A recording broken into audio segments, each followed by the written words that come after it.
वाराणसी में यूपी उपचुनाव से पहले पोस्टर वॉर तेज, छात्रों ने सीएम योगी के समर्थन में लगाए पोस्टर। यूपी में उपचुनाव से पहले पोस्टर वॉर जारी, सीएम के नारे पर अखिलेश की फोटो संग नई होर्डिंग। लखनऊ में आईटी कॉलेज के पास हवन पूजन आयोजित, डोनाल्ड ट्रंप की जीत के लिए हुआ हवन। हमीरपुर में नगर पंचायत अध्यक्ष के खिलाफ प्रदर्शन, नाराज पत्रकारों ने किया प्रदर्शन। नमस्कार, आज की खबर में आपका स्वागत है। मैं हूं आपके साथ शिखा मेहरोत्रा। शुरुआत करते हैं उत्तर प्रदेश खबरों की। वाराणसी के लंका क्षेत्र में बीएचयू सिंह द्वार के सामने लगा एक पोस्टर सुर्खियों में है। दरअसल ये पोस्टर भारतीय जनता पार्टी से जुड़े युवा मोर्चा कार्यकर्ता की तरफ से लगाया गया है, जिसमें बटोगे तो कटोगे के साथ बांग्लादेश की घटना का भी जिक्र किया गया है। बता दें, पोस्टर में लिखा है कि हिंदू जाति में बटेंगे तो बांग्लादेश जैसा कटेंगे, फैसला आपका। पोस्टर लगाने वाले व्यक्ति का नाम विवेक सिंह बताया जा रहा है, जो भारतीय जनता पार्टी युवा मोर्चा का कार्यकर्ता है। इसके अलावा युवक ने प्रधानमंत्री मोदी और मुख्यमंत्री योगी आदित्यनाथ के साथ अपनी भी तस्वीर इस पोस्टर में लगवाई है। यूपी में 9 सीटों पर होने वाले उपचुनाव को लेकर पोस्टर वॉर लगातार तेज होती जा रही है। मुख्यमंत्री योगी आदित्यनाथ के बयान बटेंगे तो कटेंगे से शुरू हुआ बयानबाजी का दौर अब और तीखा होता जा रहा है। सपा कार्यालय के बाहर अखिलेश यादव की फोटो के साथ लगाया गया एक पोस्टर फिर चर्चा में आ गया है। इस पोस्टर में सीएम योगी आदित्यनाथ के नारे पर पलटवार किया गया है। इस होर्डिंग में बटेंगे तो कटेंगे का जवाब देते हुए लिखा गया है, मठाधीश बांटेंगे और काटेंगे, पीडीए जोड़ेगी और जीतेगी। ये पोस्टर पार्टी के नेता अमित चौबे की ओर से लगाया गया है, जिसमें भाजपा को निशाने पर लिया गया है। लोग हैं जिन्होंने संविधान बनाया और उस संविधान में हर जाति हर धर्म के लोगों के लिए जगह है।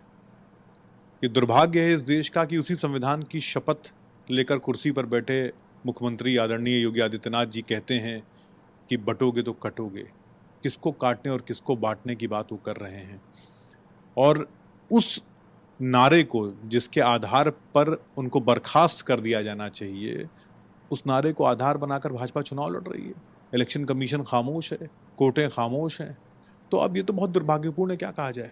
देखिए, हम तो वो लोग हैं, हम लोग जो लखनऊ के आईटी कॉलेज के पास रामादीन कॉलेज के सामने एक मंदिर में डोनाल्ड ट्रंप की चुनावी जीत के लिए हवन पूजन का आयोजन किया गया। बता दें, ट्रंप द्वारा हाल ही में बांग्लादेश में हिंदुओं के समर्थन में आवाज उठाने पर यह हवन रखा गया है।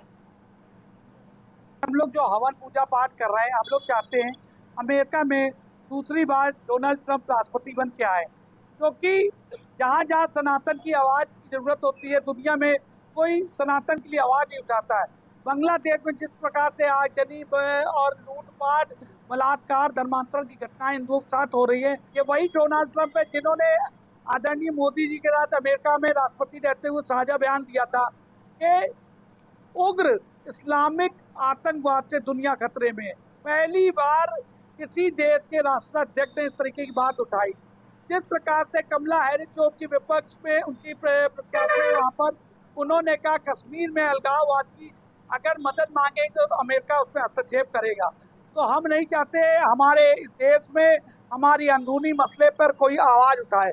जिस प्रकार से अमेरिका और भारत के रिश्ते रहे हैं, उनको देखते हुए हम चाहते हैं कि हमारे मित्रता के संबंध और हमीरपुर जिले के सरीला नगर पंचायत अध्यक्ष ने कुछ दिन पहले अपने साथियों के साथ 2 पत्रकारों को बंधक बनाकर जमकर पीटा था, जिसके बाद पत्रकारों के साथ मारपीट का वीडियो वायरल होने और उच्च अधिकारियों से शिकायत के बाद आरोपियों के खिलाफ मुकदमा दर्ज किया गया है, जिसमें मुख्य आरोपी नगर पंचायत अध्यक्ष अभी पुलिस की पकड़ से बाहर है। पीड़ित पत्रकार के खिलाफ लिखे मुकदमे वापस लेने और मुख्य आरोपी की गिरफ्तारी की मांग को लेकर स्थानीय पत्रकारों ने कलेक्ट्रेट के बाहर धरना प्रदर्शन कर मुख्य आरोपी की गिरफ्तारी की मांग की है। हमारी किसी से कोई दुश्मनी नहीं थी। जब हम वहां पहुंच गए तो वहां पहले से ही साजिश षड्यंत्र के तहत उस मकान के अंदर कुछ लोग छुपे हुए थे जो कई गंभीर अपराधों में वांछित हैं। कम से कम 8-9 अपराधी पहले से ही वहां छिपे हुए थे अंदर। हमें इसकी जानकारी नहीं थी।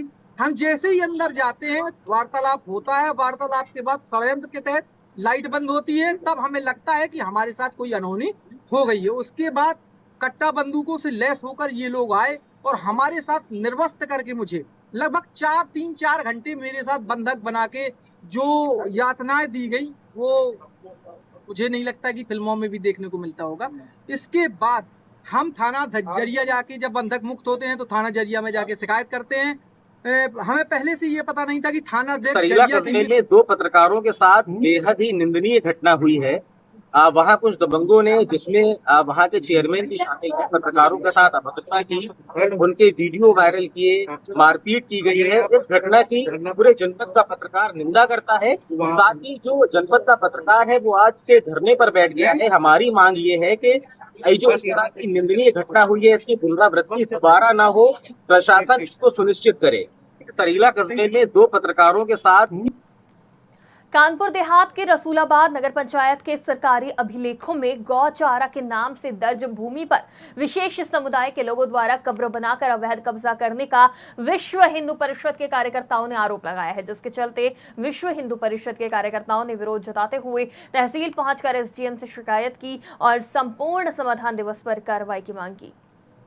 रहीम नगर में एक नगर पंचायत की सरकारी चारागाह की जमीन है जो कि चारागाह के रूप में चिन्हित है। वहाँ पर एक मुस्लिम समुदाय के द्वारा एक मिट्टी लगाई जा रही थी।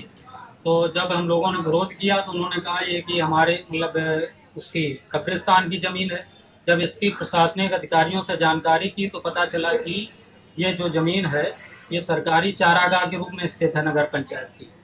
तो हमारा यहाँ के जो प्रशासनिक अधिकारियों से मांग है उस भूमि को चिन्हित कर और वो एक लैंड जिहाद की मानसिकता के अनुसार उस जमीन पर कब्जा करने के उद्देश्य से मिट्टियों को लगाया जा रहा है, जो कि सरासर गलत है। अगर इस पर उचित कार्रवाई नहीं करता है, प्रशासन इसकी जांच नहीं कराता है, तो फिर विश्व हिंदू परिषद बजरंग दल इसके खिलाफ आंदोलन करेगा।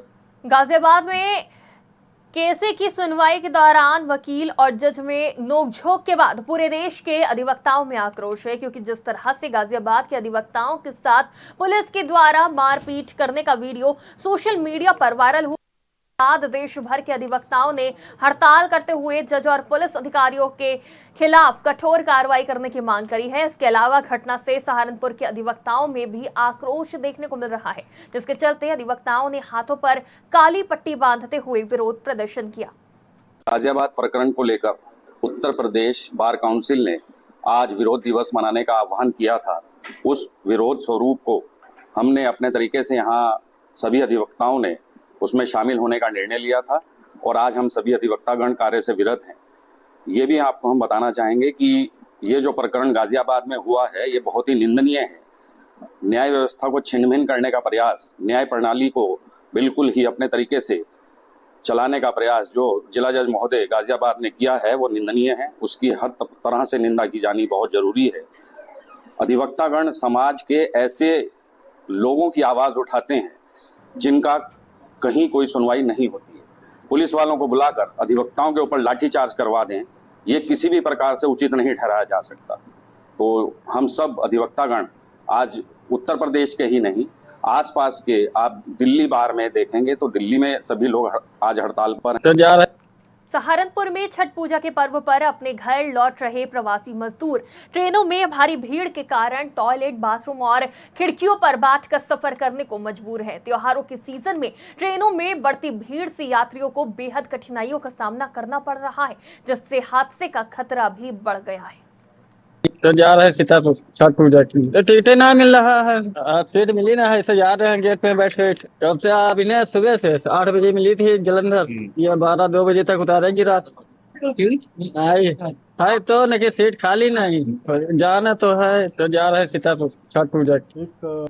गाजीपुर के सदर कोतवाली क्षेत्र स्थित शिव सर्जिकल सेंटर में प्रसव के दौरान एक महिला और नवजात की मौत का मामला सामने आया है। घटना के बाद परिजनों ने अस्पताल पर लापरवाही का आरोप लगाते हुए डॉक्टरों को मौत का जिम्मेदार ठहराया और अस्पताल में हंगामा किया, जिसके बाद अस्पताल संचालक और स्टाफ वहां से फरार हो गए। मामले की जानकारी मिलते ही पुलिस ने परिजनों की तहरीर पर मामला दर्ज कर कार्रवाई शुरू कर दी है। एक नंदगंज निवासी कन्हैया बिंद, उनकी बहू वो अपनी बहू को लेके उसके प्रसव के लिए इस हॉस्पिटल में लेके आए थे।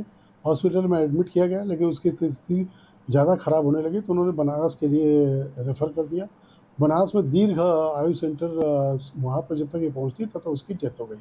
परिजनों ने डेड बॉडी को लाकर इस सर्जिकल नर्सिंग होम में रख दिया और उनसे डॉक्टर के ऊपर लापरवाही है इलाज में लापरवाही का आरोप लगाया, जिसके आधार पर उनके विरुद्ध मुकदमा लिखा गया। एक बिजनौर में चांदपुर के विवेक नगर में चोरों ने एक बंद मकान पर धावा बोलकर लाखों की चोरी को अंजाम दिया। चोर सोने चांदी के आभूषण, नकदी, बर्तन और कपड़े ले उड़े, जिससे इलाके में दहशत का माहौल है। पुलिस ने पीड़िता की शिकायत पर जांच शुरू कर दी है। वहीं लोग सुरक्षा बढ़ाने की मांग कर रहे हैं। उत्तर प्रदेश की खबरों में फिलहाल इतना ही। देश और दुनिया की तमाम खबरों के लिए देखते रहिए आज की खबर।